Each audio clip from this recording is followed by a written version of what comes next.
Saudações a todos e a todas que estamos meditando juntos o Evangelho de São João. Evangelho muito rico, organizado de uma forma diferente do que os três outros evangelhos, que são chamados de sinóticos. São João é o teólogo por excelência, sem que os outros deixem de ser também. Mas é um evangelho realmente que chama a atenção pela profundidade das reflexões. Notem, lendo o evangelho, como São João organiza o seu texto. Ele nos coloca diante de fatos, às vezes até de uma forma meio rápida, são fatos acontecidos de uma forma ou de outra, e em seguida uma reflexão. Logo em seguida, um discurso, uma reflexão, uma meditação a partir daquele fato ou relacionado, meditação relacionada a ele. É um trabalho do evangelista, evidentemente. E a reflexão, o discurso, não teria sido dito por Jesus assim como está escrito. É um texto, uma passagem elaborada. Mas não significa que São João inventou aquilo que ele escreveu. Ele não só puxa da lembrança que ele tem do convívio com o Mestre, mas também do testemunho da comunidade cristã, daquilo que a comunidade ouviu dos outros, estamos no fim do primeiro século, mas também aquilo que os primeiros contaram de viva voz. E se estamos falando de alguém que conviveu com Jesus, evidentemente ele também pode traduzir de uma forma literária própria sua aquilo que ele ouviu, o ensinamento que ele ouviu do Mestre. Disse também que na comunidade joanina havia vários grupos, mas todos eles com a preocupação de se definirem no seu próprio judaísmo. Mas no contexto histórico de Israel havia um outro grupo muito forte dos remanescentes da destruição do templo e da destruição da cidade de Jerusalém, coordenados e orientados pelos antigos fariseus que dão início àquele grupo que chamaremos depois de rabinos, que formam uma escola teológica muito importante de interpretação da Sagrada Escritura, a Academia de Yavne. Aí surge um contratempo que é interessante entre este grupo, naquele momento, os que se consideravam verdadeiramente judeus, sucessores dos que os antecederam, os que estavam em torno da Torá, da Palavra de Deus, salvando a tradição de Israel, e do outro lado, um outro grupo que seguia Jesus de Nazaré e que se dizia também os verdadeiros intérpretes. Este grupo se dizia de si mesmo que eles eram os verdadeiros intérpretes da Palavra de Deus. E isso a gente vê no texto de São João, nestes discursos que ele faz. Então, por exemplo, e é importante a gente perceber o que está nas palavras que João vai usando.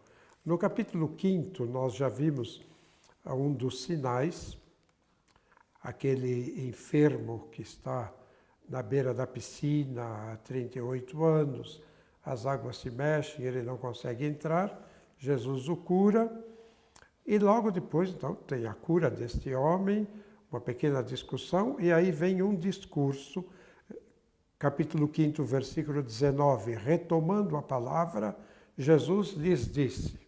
E aí vem um discurso, até o fim do capítulo, que certamente não foi dito desta forma por Jesus, é uma elaboração teológica de São João, com o conteúdo da tradição recolhida por São João e transcrita aqui no texto. Neste discurso, há um momento em que Jesus passa a falar da autenticidade da sua pessoa e da sua missão pelos testemunhas que ele tem. Já vimos como o evangelista coloca São João Batista e o seu testemunho logo no início para apresentar este Cristo que está entrando na história. Aqui nós encontramos no versículo 31, capítulo 5, versículo 31 de São João, esta frase que dá início a este fim de discurso, mas que forma um conjunto: se eu der testemunho de mim mesmo, meu testemunho não será verdadeiro. E a partir desta frase, nós vamos ter uma explanação de Jesus sobre o testemunho, o valor do testemunho que é dado sobre ele. O testemunho que alguém poderia dar sobre Jesus, que valor tem e que tipo de testemunho Jesus precisa. Então, testemunho, entendemos aqui, alguém que fala bem de Jesus, alguém que garante a autenticidade de Jesus, alguém que defende, no caso, a pessoa de Jesus Cristo. Nós sempre usamos, evidentemente, o texto traduzido, e temos várias traduções, várias edições da Sagrada Escritura, e a tradução precisa ser clara para que o leitor daquela língua entenda o que está escrito. Se fosse possível sempre salvar aquilo que no texto original tem uma importância em relação ao vocabulário, seria o melhor. Mas isto nem sempre é possível. Aqui no caso, por exemplo, nós temos o verbo testemunhar e temos o substantivo testemunho. Mas na tradução, o verbo testemunhar aparece como dar testemunho, por exemplo. Dar testemunho de, que no texto grego seria uma palavra só, testemunhar. Se nós contarmos no grego quantas vezes aparece o verbo testemunhar, não o substantivo testemunho, mas o verbo testemunhar, nós vamos encontrar 7 vezes. Então, nesse discurso, 7 vezes aparece o verbo testemunhar. Significa, Jesus recebe um testemunho completo e perfeito. Ele não precisa de outra palavra em sua defesa, ele não precisa de outro tipo de apresentação. O que ele tem é suficiente. Por que eu digo isso? Porque o versículo 31 começa dizendo: se eu der testemunho de mim mesmo. Aqui eu tenho na minha língua o verbo dar e o substantivo testemunho. Dar testemunho. No grego é um verbo só, testemunhar. Se eu testemunhar sobre mim mesmo, então não tem o substantivo testemunho. Mas em outras ocasiões, o versículo 32, por exemplo, um outro é que dá testemunho de mim e sei que é verdadeiro o testemunho que presta de mim. Então nós ficamos nos perguntando em que momento aqui a palavra testemunho está solta, é um substantivo, e em que momento ela é um verbo. Então, repito, no texto grego, 7 vezes, e vamos indicar cada vez, aparece testemunhar, o verbo testemunhar. Mas aparece também, de vez em quando, o substantivo testemunho. Em contraposição, aparece o verbo crer. Vem um testemunho e você acredita no testemunho dado, no testemunho feito, ou não acredita.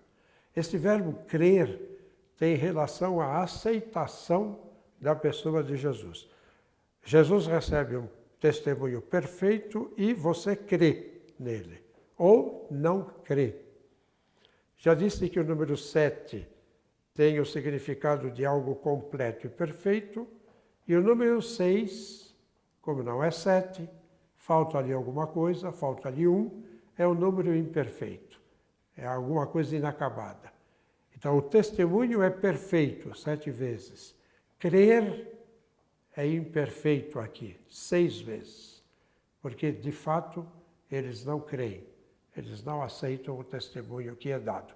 Assim, introduzimos este conjunto, esta perícope de João, que começa no versículo 31, do capítulo 5 até o 47, e vamos continuar a refletir sobre o texto.